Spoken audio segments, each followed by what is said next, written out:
नमस्कार, मी सुनीता गाडीवडर न्यू ब्लॉगमध्ये तुमचं सर्वांचं स्वागत आहे. चला तर मी आज संध्याकाळचं रुटीनचं सुरुवात केली. आज मी ब्लॉगिंग संध्याकाळपासून गुरुवारचं संध्याकाळचं टायमिंग आहे.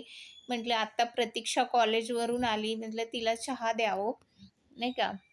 कसं असतं बाहेरून प्रवास करून आले की चहा वगैरे घेतल्यावर माणसाला फ्रेश वाटतं. म्हणून म्हटलं तिला, "बस तू फ्रेश हो, हातपाय धु, तोपर्यंत मी चहा टाकते." मी म्हटलं पातेलं वगैरे धुवून घेते. मग आता म्हटलं चहा ठेवावं. कारण ती सकाळी लवकर उठती 6 वाजता. परत झाडू फरशी वगैरे तीच करती, नाही का. बाकीचं काम मग कॉलेजला जाती. सकाळी 10ला घराबाहेर पडती. लांब आहे ना तिचं कॉलेज. मग त्यानंतर तिला पोचायला 1 तास लागतं. मग तिचं कॉलेज 5ला सुटते, तर घरी यायला सुद्धा तिला 1 तास लागतं. मग त्यांचं पण आपण काळजी घेतलं तर त्यांना पण थोडंसं बरं वाटते बाबा, नाही का. मग ते सुद्धा आपल्या नंतरनी काळजी घेतात. कसं असतं, जीवन सगळं उलटं असतं. आता आपल्याला अं, गरज नसतं, पण मुलांना आपली खूप गरज असते. मग वयानुसार आपल्याला मुलांची खूप गरज असते, नाही का. त्यामुळे आपण जशी वागतो तसंच आपले मुलं आपल्याशी वागतात नंतर वयानुसार. पुढचं सगळं विचार करून आपण वागायचं असतं किंवा आपलं एक कर्तव्य म्हणून पण आपण सगळं पार करायचं असतात बाकीचं कामंसुद्धा. एवढा दिवस आमचा व्हिडिओज येत नव्हती. ब्लॉगिंग्स करत नव्हतं मी, कारण माझं तब्येत खूपच बरं नव्हती. म्हणून मग रिकव्हरच नव्हती. आता मी प्रॉपरली रिकव्हर झालेला आहे. त्यामुळं मी बाकीचं उठून स्वतः सगळं आवरत असते. म्हटलं आता परत विचार केले, चला आपलं ब्लॉगिंगचं सुरुवात करूया. म्हणून मी आजपासून गुरुवार आहे. आज एकादशीसुद्धा आहे. माझा बाबा श्यामचं नाव घेऊन म्हटलं सुरू करायचं ब्लॉगिंग करायला परत एकदा. कसं असतं, काही गोष्टींमध्ये खूप काही शिकून माणूस बाहेर पडतो. तसंच मी सुद्धा काही शिकले ह्यातून बरं किंवा वाईट काहीतरी. परत म्हटलं आपलं ब्लॉगिंग सुरुवात करायचं, नाही का. काही ना काही करावं लागतं. आता सध्या तर मी काहीतरी बाहेर पडून लोड काम तर नाही करू शकत. म्हटलं चला घरातूनच काहीतरी करायचं. परत मी विचार केले डब्बा वगैरे बनवून द्यायचं घरातून जितकं मला जमतं तेवढं. प्रयत्न तर करत राहायचं. आयुष्यामध्ये प्रयत्न नाही केलं तर काहीच नाही, आहे ना.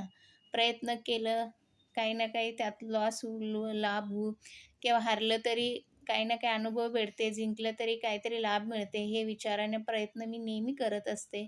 त्यातून मला काहीतरी शिकायला पण मिळतं. हार मानायला मला नाही आवडत. चला चहा गाळते.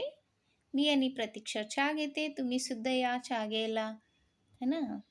चला तर अजून खूप काही कामं आहेत, ते सुद्धा मला आवरायचं आहेत. प्रत्येक गोष्टी आपल्यावर वाईट वेळ आल्यावर आपल्याला समजते की आपले कोण, पराई कोण.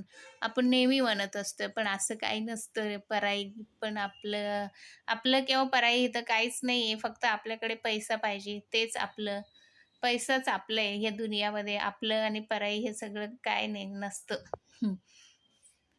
त्यामुळं काही ना काही शिकतोय आपण. चला तर आपण घडी करूया कपडे. खूप ढीग पडला होता कपड्यांचं. असंच खुर्चीवर घ्यायचं, साठवायचं. ते कसं तसंच घडी करून ठेवलं की कुमट वास येतो ना. खूप पाऊस लागले होते पुण्यात, त्यामुळं मी तसंच काढायची कपडे, खुर्चीवर ठेवायची. मग म्हटलं आज खूप छान कडकडीत ऊन पडले, सगळं व्यवस्थित सुकलं होतं. चला म्हटलं घडी करून व्यवस्थित कपाटात ठेवायचं. प्रत्येकाचं आमचं वेगवेगळं सेक्शन आहेत, त्या सेक्शनमध्ये सेट करायचं आमचं सगळ्यांचं कपडे. खालचं 2 सेक्शन प्रतीक्षाचंच आहे. माझं काही कपडे जास्ती नाही आहे. त्यामुळं माझं 2-4च कपडे असेल मोजून. माझं काही छोटंसं सेक्शन असतं. प्रतीक्षासुद्धा अभ्यास वगैरे करते. हे इस्त्रीचे कपडे मी लागलंच तसंच कपाटात खोबत नाही आहे. तर असं एक पिशवी केली मी मोठं. पिशवीमध्ये भरून ठेवते. जेव्हा तो इस्त्रीवाला भैय्या आला लॉन्ड्रीचे कपडे सगळे देऊन मग टाकते. एका साईडला सगळं भरून ठेवते. 15-20 दिवसाचे भरपूर कपडे होतात ते देते. तर आता बरं नसल्यामुळं, तब्येत वगैरे ठीक नसल्यामुळं पण एवढं जास्त लोड काही काम करूशी नाही वाटत मला. तर चहा घेतल्यानंतर लागलंच 2 भांडे होतं, प्रतीक्षाचा डब्बा, चहाचं पातेल वगैरे सगळं घासून घेतली.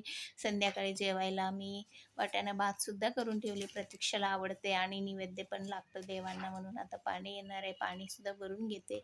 आता देवांना नैवेद्य वगैरे एवढे दिवस ठेवत नव्हतं. आता परत आम्ही सुरू केले नैवेद्य वगैरे ठेवायला, कारण देवाला नैवेद्य ठेवल्याशिवाय मला चैन नाही पडत.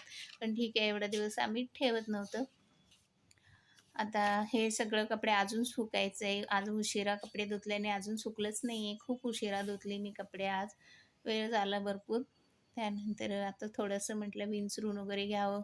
विंचरतच नाही, तर त्यामुळं माझं खूप केस गळायला लागल्यात. प्रचंड केसांचं गळायला लागल्यात.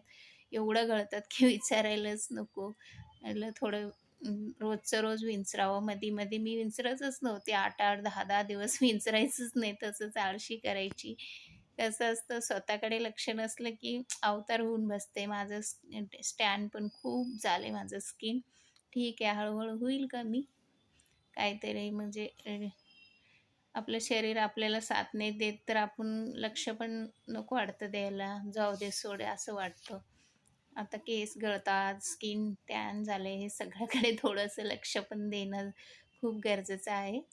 देईन आता हळू कारण सगळ्यात महत्त्वाचा होता ते म्हणजे आपलं शरीर रिकव्हर होण्यासाठी. आता थोडंसं लक्ष द्यायचं, कारण आता सण वगैरे येतात. गणपती बाप्पांचं आगमन होणार आहे. त्यानंतर आपलं मोठा सण आहे दसरा, दिवाळी. तर आपल्याला व्यवस्थित राहणं पण तितकंच महत्त्वाचं असतं.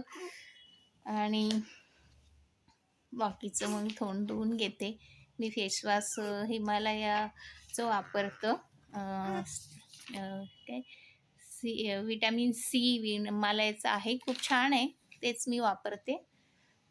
2 महिना मी काय फेसवॉश वगैरे वापरतच नव्हती. तर आता मी परत चालू केले वापरायला. त्यानंतर आता स्टॅन एवढ्या दिवसाचं म्हटल्यावर हळूहळूच कमी होणार ते. ठीक आहे. चला, व्हिडिओ आवडला तर लाईक